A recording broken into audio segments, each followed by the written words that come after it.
Oke. Aman ya. Nah, aku izin mulai. Jadi kalau di checklist kalian itu kan pertama ada ini kan menjelaskan tujuan.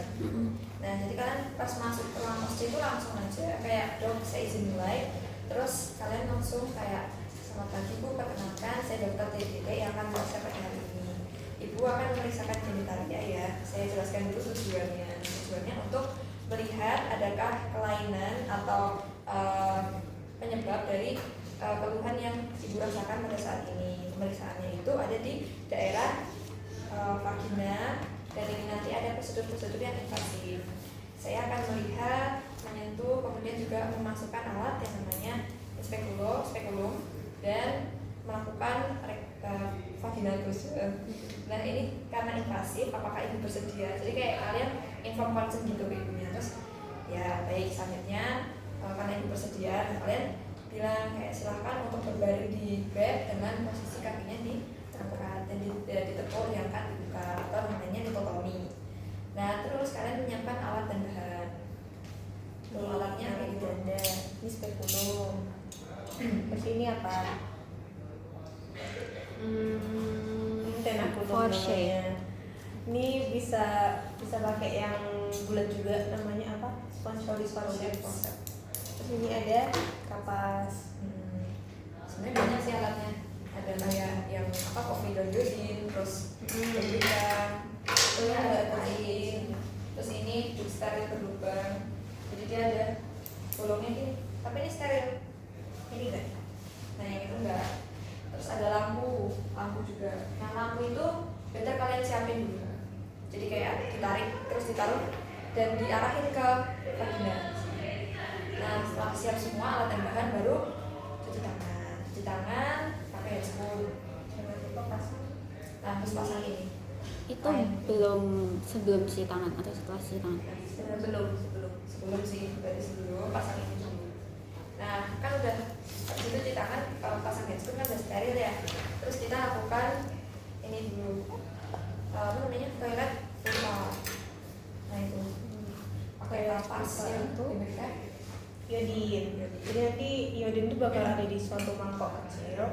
Terus dicelupin aja kapasnya. Susah. Nah, ini dicelupin ke iodin. Terus kalau aku itu 2 kali. Jadi pakai kapas 2. Ini dari bagian luar, jadi nggak ke lubangnya.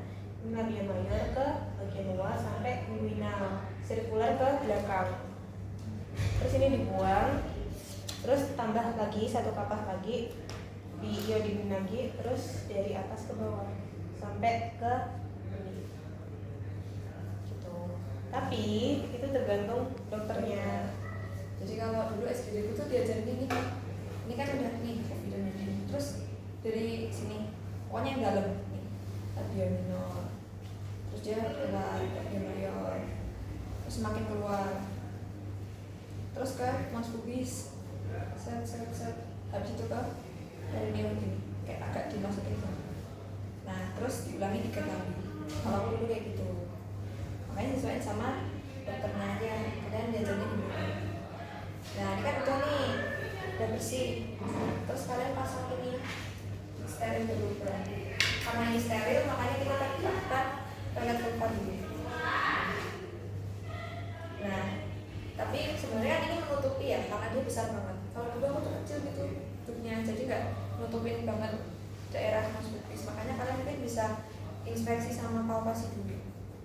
Karena selain ada inspeksi palpasi baru nanti ditutup ini. Nah buat inspeksi itu yang dilihat dari mas pubisnya terus baru ke vulva. Jadi mas pubis itu kayak dilihat ada penonjolan, terus dia ini ada kemerahan atau ada luka kayak gitu. Persebaran rambut pubisnya juga dilaporkan. Nah terus yang bagian vulva sini juga sama sih, kayak ada pembukaan enggak, tumor atau kemerahan, gatal atau kayak gimana. Nah itu bisa dibilangin juga. Nah setelah itu baru lakukan inspek dulu. Yang discharge. Oh iya discharge-nya, tadi waktu inspeksi ada discharge juga. Yang dinilai apa? Discharge? Ada warna discharge sama bau. Tapi biasanya sih normal ya, jadi nggak terlihat ada yang discharge dan juga baunya normal. Nah, terus ada lanjut ke pemeriksaan lens speculum. Nah, gitu. Atau kalau kalian yang biasa di dokter pakai ini ya, ini dipasang dulu, terus baru spekulum. Gitu ya. Jadi sebelum kalian pakai spekulum ini kalian sesuaikan suhunya supaya dia itu nggak dingin, biar ibunya itu nggak shock gitu. Nah, jadi ini kan harusnya kalian di sini kan ya, tapi karena biar kelihatan ini dalam posisi miring dulu, tertutup, terus dimasukin sekitar 2/3. Kalau misalnya udah masuk itu baru diputar, terus ini agak dibuka, terus kalian lihat, diputar-putar dulu, kalian lihat jenis vaginanya. Karena kan kalau misalkan kayak gini kan ketutupan atas bawah ya. Nah jadi kita putar dulu supaya bagian atas bawah itu kelihatan. Terus baru kalau misalnya udah kayak gini baru kalian kunci. Dan usahain kuncinya pakai satu tangan aja. Terus kita lakukan toilet vagina sama pakai tenakulum. Terus ini dimasukin ke iodin. Terus dimasukin aja. Terus ini gerakannya sirkular dari dalam keluar.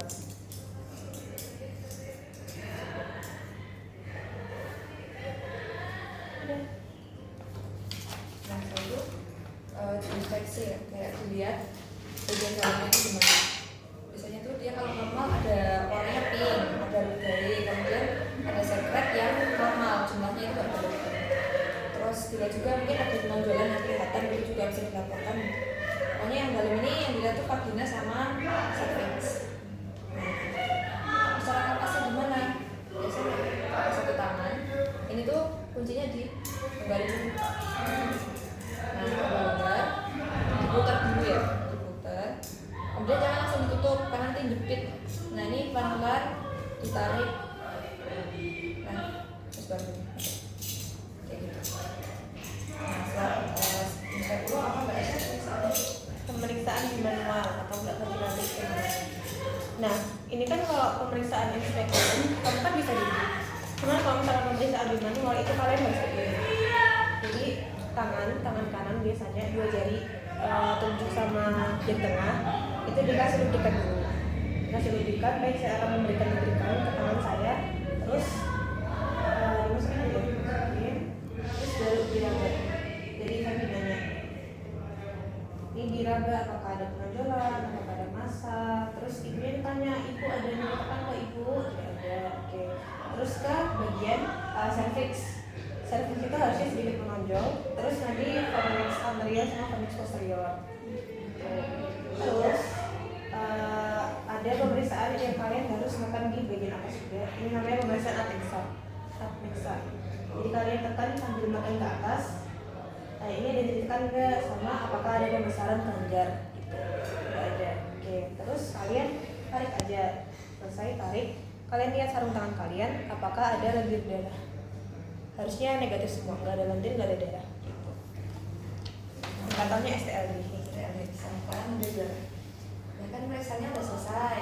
Terus kalian bisa tergantung ya diajarin gimana menyampaikan hasil pemeriksaan dulu atau mau ini lepasin kain dulu. Ini dilepas terus kayak periksanya sudah selesai bu, silahkan menggunakan pakaiannya kembali. Terus kalian cuci tangan, pas itu cuci tangan baru bersihin lalu menjelaskan semuanya atau mau dijelasin per satu-satu itu bebas. Jadi ngelepas itunya sebelum coba tes kan? Iya sebelum. Iya sebelum. Jadi kan tadi pakai tangan kanan kan, ini bisa pakai tangan kiri. Ditaruh mana gitu terus baru lepas masukkan baru bisa. Kayak gitu. Makanya tadi di yang cowok katanya yang cewek handscoonnya ganti 2 kali, pakai 2 kali. Itu pas rektal deh sebenarnya. Pemeriksaan rektal. Ya. Yang cowok ya. Aku dia cuma sekali deh. Aku juga Tapi sekali. kalau anu kalian gimana? Checklist kalian? Iya kita sekali. Ya sekali aja berarti. Soalnya pakai handscoon juga susah kan. Nanti buang-buang. Sama persiapan alatnya gimana Mbak? Disebutkan aja alat-alat apa saja. Kayak kata tadi mbaknya harus mindahin alatnya ke tempat steril tuh gimana maksudnya? Oh, udah gini deh. Jadi misalkan kamu di sini, biasanya tuh kanan kirimu itu ada steril sama non steril. Nah, kalau yang non steril itu tuh ada si ini, yang hijau ini. Terus kalau yang steril itu semua yang lain. Jadi ada spekulum. Tolong dong. Oh iya. Misalkan ini steril ya, ini ada spekulum, ini steril. Terus ada inokulum steril, terus kapas steril, terus ini lubang steril, sama iodin sama klorin. Klorin itu di bawah. Iodin steril. Klorin juga steril. Di bawah. Udah gitu aja. Terus mindahinnya Ya dipindahin aja. pakai tangan. Maksud pemindah itu gimana ya? Soalnya tadi kata mbaknya tuh ada alatnya gitu loh untuk mindahin alat-alatnya ke di atas tempat steril. Ini gini, misalkan kayak ada inokulum gitu, terus kalian pindahin aja. Dari tempat non steril misalnya dari sini ya, pindahin. Cuma kalau misalnya kayak gitu, yang kalian pakai untuk pindahin itu jadi non steril. Jadi non steril. Jadi biasanya di tempat OSIS itu ada dua, ada tenakulum sama ada yang forceps. Kalau misalkan kalian pakai ini untuk pindahin, nanti kalian toiletnya itu pakai yang forceps. Tapi kalau misalkan kalian pindahinnya pakai forceps, berarti kalian toiletnya kayak gini. Itu tuh ada tulisannya kayak gimana sih mbak? Tulisannya steril. Biasanya Biasanya dipisah. Jadi iya, yang steril itu mejanya ada kayak kain hijaunya gitu. Biasanya gitu. bukan ini ya tapi kayak gitu. Kain hijau. Terus yang nggak steril ya nggak ada kainnya. Biasanya gitu.